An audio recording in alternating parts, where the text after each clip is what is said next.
Would I prefer the people who say, we don't want Christians in our camp? Or do I want the one who says, that's right, Jesus is king?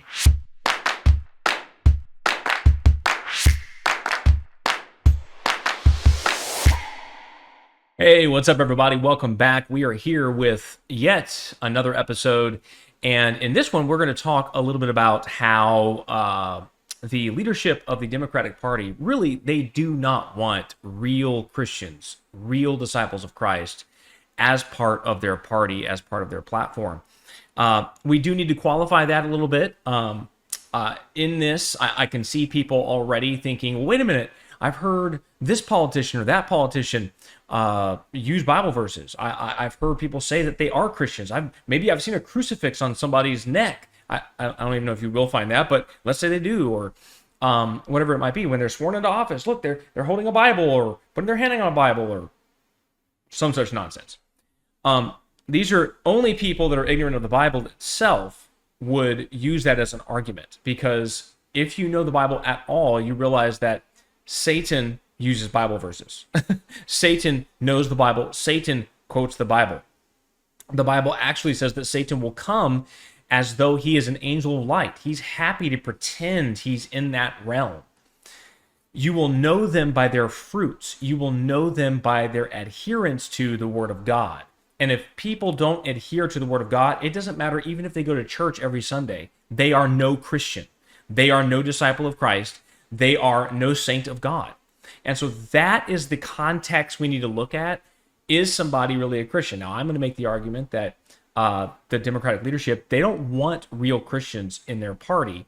And I'm going to do that by showing that the front runner, right, Kamala Harris, actually kicked out some Christians from a rally that she was doing. Let's take a quick look at this.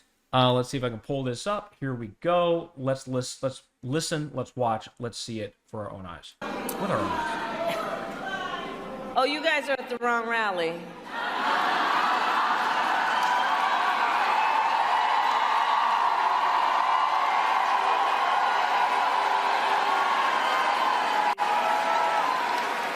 No, I think you meant to go to the smaller one down the street.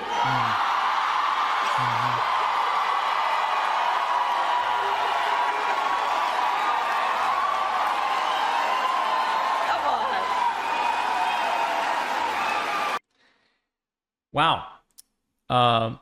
Definitely a chance there to clarify, like, you know, what I really mean is, but let's look at it. Let's look at a couple of things here. So she's given a rally. She's talking about abortion rights.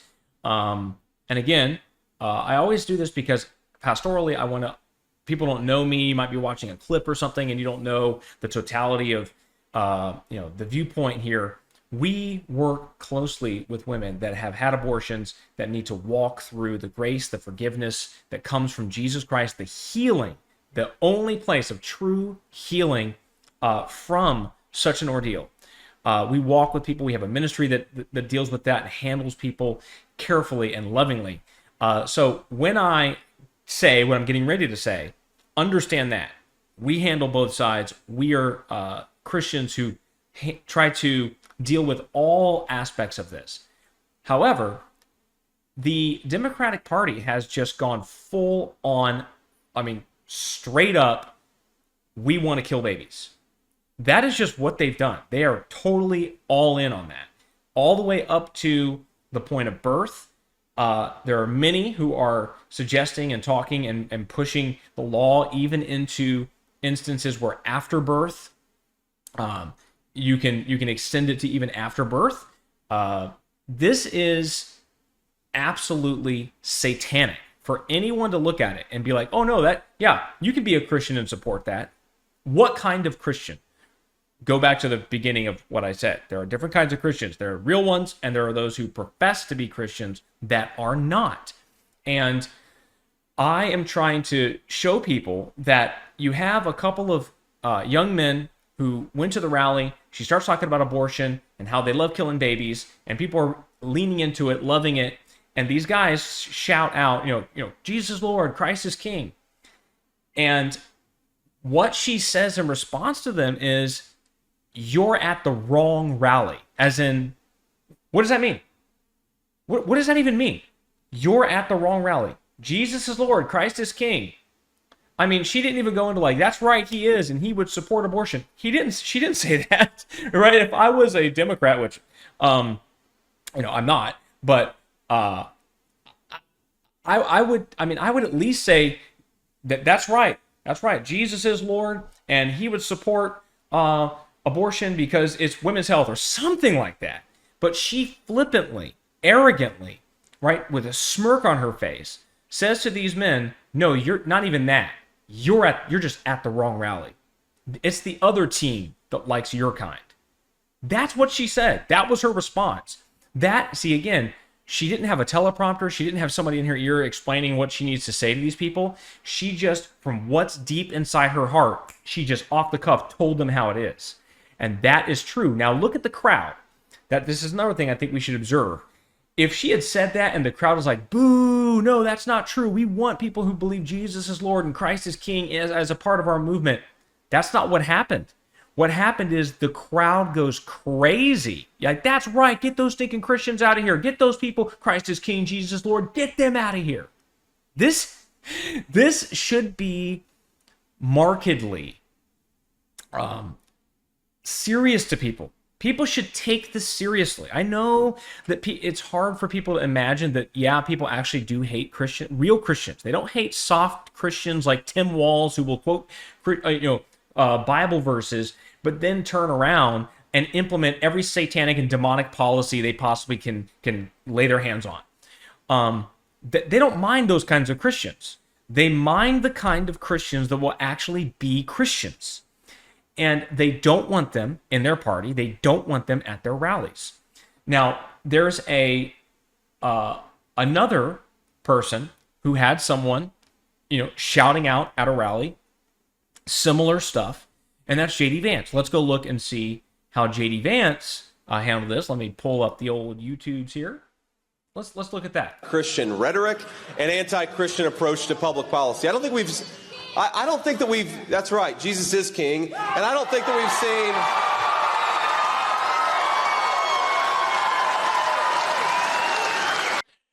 All right, you see the difference? You see the difference? I mean, it's a stark contrast. People are shouting out at the rally, right?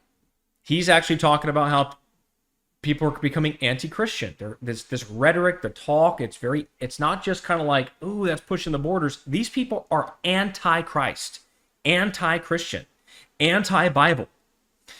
And somebody shouts out, Jesus is King. And again, he doesn't skip a beat. He says, that's right, Jesus is King. And the crowd goes crazy. There isn't a more stark contrast between the two choices. Now, again, I'm not in the business of telling people how to vote. I'm in the business of giving people the evidence and explaining from a biblical perspective what the evidence looks like. And from the Bible itself, we see that political leaders at times align themselves with God, even though they may not even be godly in and of themselves. Now, again, I'm not saying JD Vance isn't, Trump isn't. I'm not here to get into that. If I look at Trump and you asked me, you put a gun to my head and said, is this a godly man? I don't know him, but from what I see, I would say, I wouldn't put him in the godly camp. I would put him in God adjacent. Right? Maybe he's on his way, but he's certainly not anti-Christian. He's certainly not against the Bible and against God. He does promote those things. He just may not have a full understanding of what the Bible teaches. I don't like his stance on abortion. Okay? I like his legal view on abortion, which is the states can judge for themselves. Each state should have the ability to do what it wants to do. I don't think the national government should make a law for 50 different states in a policy such as that. The national government has no right to do such a thing, according to the Constitution. However, personally, it looks like Trump is more of a, well, at 6 weeks, up to 6 weeks, you can get an abortion, that kind of thing. I don't agree with that. I don't see how you draw that line. How do you draw that line? At a heartbeat? Well, what made you choose heartbeat? What made you choose brainwaves? What made you choose sentience? Well, if they're sentient. First, please define that for me. What do you mean by that? And second, why do you draw the line there? How about conception? Because you know before conception, there's no life. And you know after conception, if you don't do anything, generally, there will be a life, there will be sentience, there will be all this stuff. Okay, so I would draw the line right there. Conception happens. We don't do anything intentionally to stop it, to kill it, to anything. All right. But I don't agree with Trump. No way, shape, or form. And I don't think the Republican Party is some bastion of, the Republican Party equals the Christian Party, the Bible Party. Jesus would be here. If he was here, he would be a Republican. I don't believe that at all. But I do think if Jesus was here and he had two options, one that is clearly wanting to kill babies and one that is clearly at least wanting to put severe limits on it, those are your only two options. Which of those two is closer to what Jesus wants? That's how people have to look at things. We don't have a third option, which is a great, amazing, wonderful. I'm looking to see how much time I got. I don't want this to go too long. This amazing, wonderful man of God that is, just absolutely 100% aligned with Christ. We don't have that option. So you go with the option that you have. And that is the point of this election. That is the point of every election. I long for the day when a man will stand up and he will be running for president and he will be a man that, wow, this guy is absolutely down the line, a saint of God, a Christ is King advocate.